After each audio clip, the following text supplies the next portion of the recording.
Imagine the mid-1940s. America is experiencing an automobile boom, and a new type of food service is rising along the roads: drive-in restaurants. You drive up to the establishment without leaving your car, honk your horn, and a young waitress on roller skates, they call them car hops, comes gliding up to your car window. You place your order and sink into a long wait. 15, 20, 30 minutes pass. All the while, the engine idle hums, kids scream in the back seat, and teenagers blast music in the parking lot, picking fights and shattering porcelain plates. When the food is finally brought out, the barbecue sandwich is soggy, the fries are cold, and the car hop has mixed up the receipt. Even worse, restaurant owners write off hundreds of dollars every month on broken or stolen tableware, as well as wages for a bloated waiting staff. In 1948, two brothers from New Hampshire, Richard and Maurice McDonald, look at the accounting books of their popular drive-in restaurant in San Bernardino, California.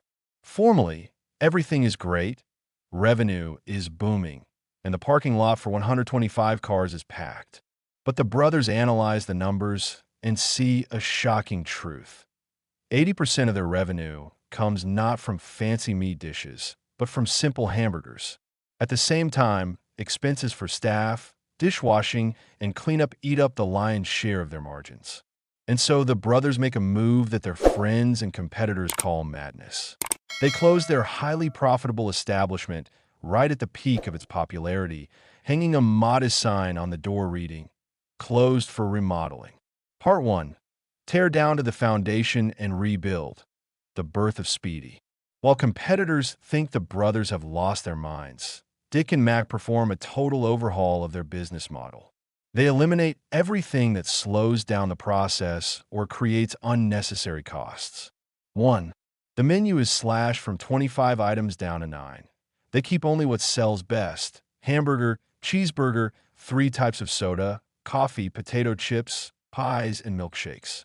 No alternatives, no special requests like no onions or medium rare. 2.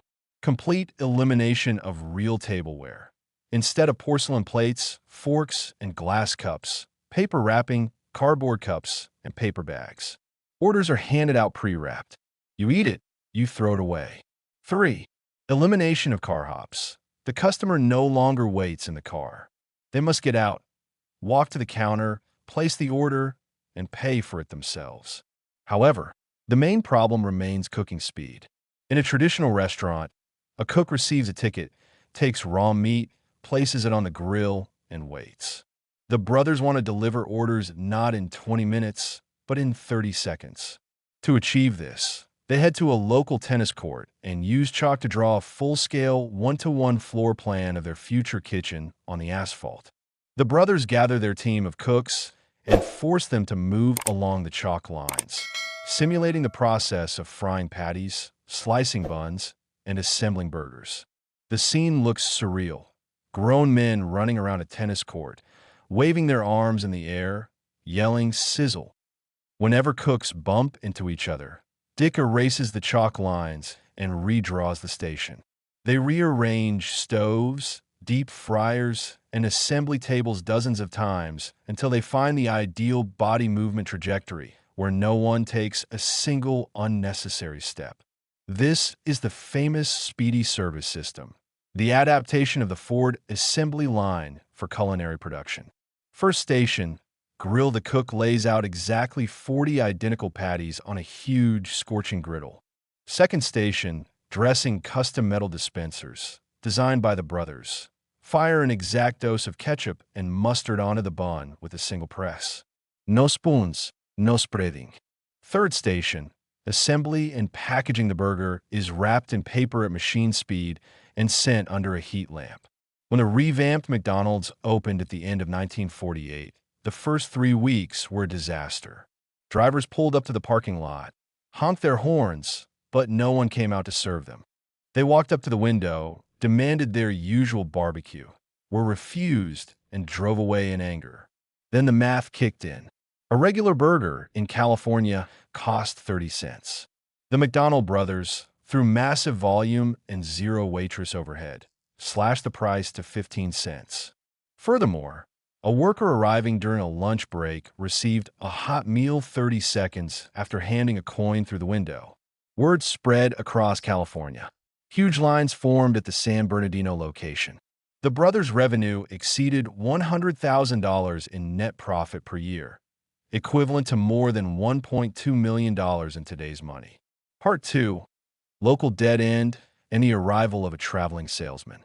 By the early 1950s, the McDonald Brothers were local celebrities. Trade magazines for restaurateurs wrote articles about them. Hundreds of entrepreneurs traveled to see the miracle kitchen. The brothers even attempted to sell a dozen franchises. They took a couple of $1,000s from buyers, handed over blueprints, and sent them on their way.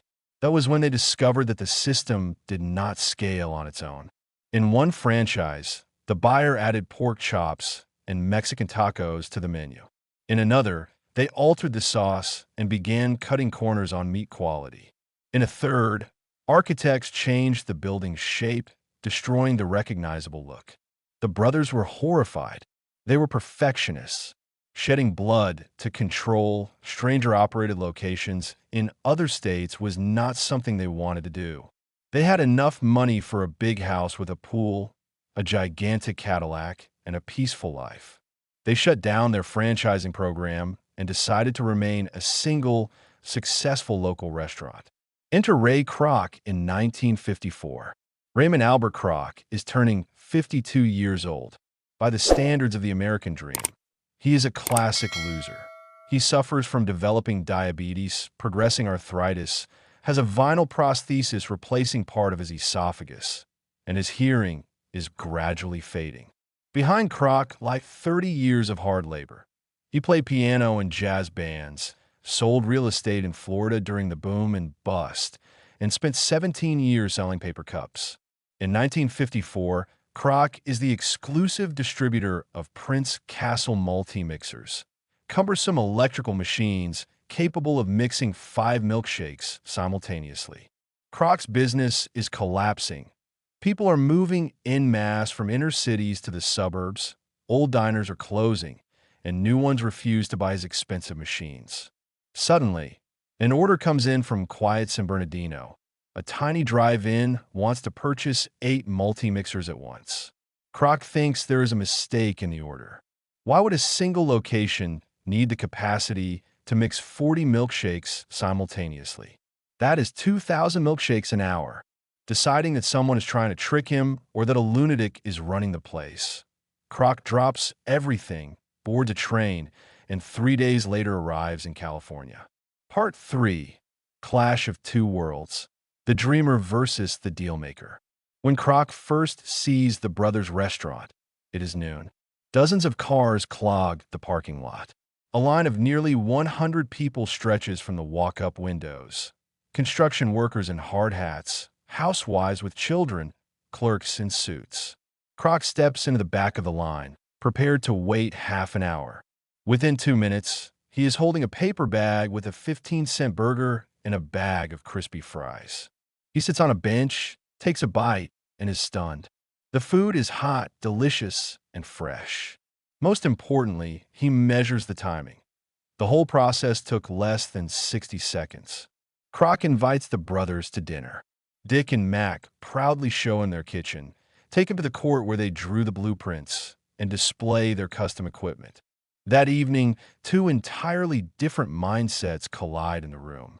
The McDonald Brothers, philosophy of sufficiency and comfort, viewing the business as one ideal local spot, avoiding all risks, aiming to enjoy life and existing income. Ray Kroc, philosophy of aggressive expansion, viewing the business as a nation covered in golden arches, willing to stake everything on the line, aiming to build an empire at any cost. While the brothers talk about how happy they are living in San Bernardino, a map of the United States unfolds before Kroc's eyes. He sees thousands of road intersections, and next to every single one, a red and white walk-up stand with 2 glowing golden arches. Kroc proposes a wild idea.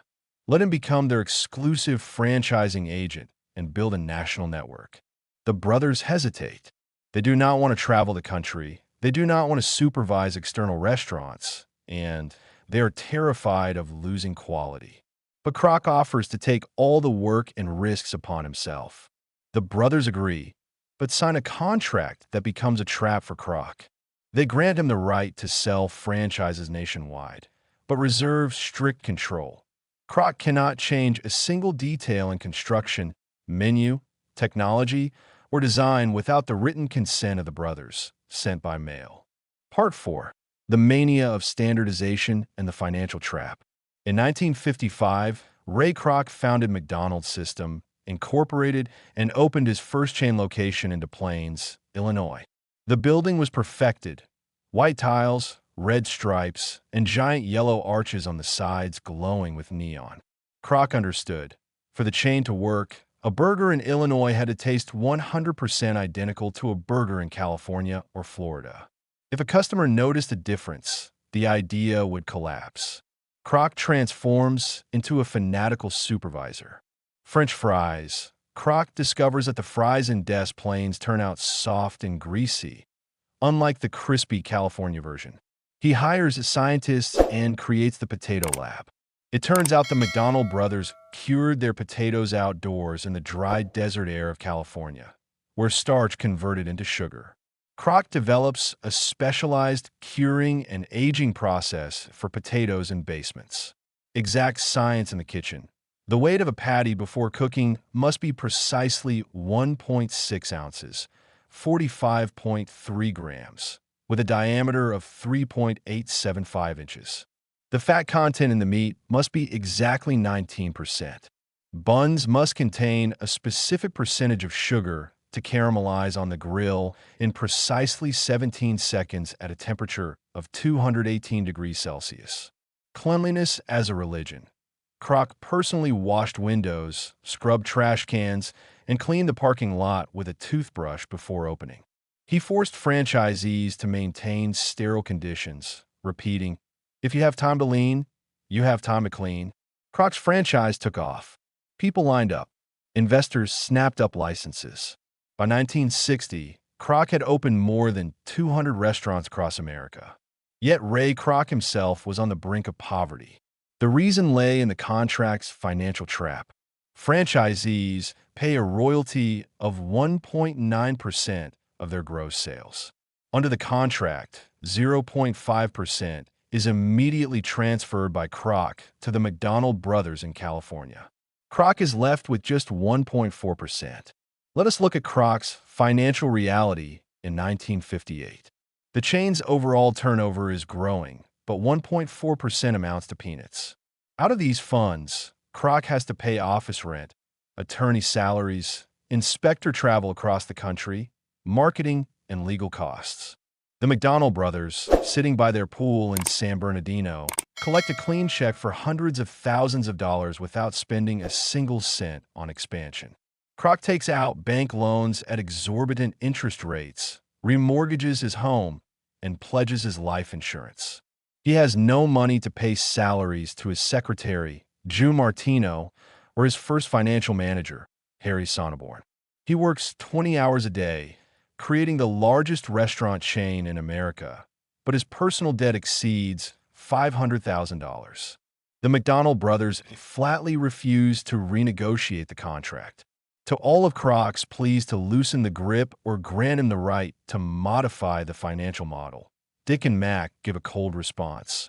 A contract is a contract, Ray.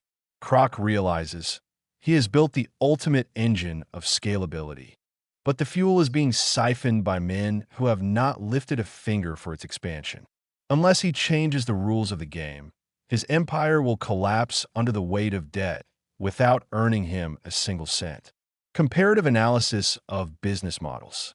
To clearly see why the conflict arose between the founders and the empire builder, let us compare their approaches. Core innovation. The McDonald brothers focused on the Speedee cooking system and cost reduction. Ray Kroc focused on standardization, strict quality control, and network scale. Primary asset. The McDonald brothers held a single restaurant in San Bernardino.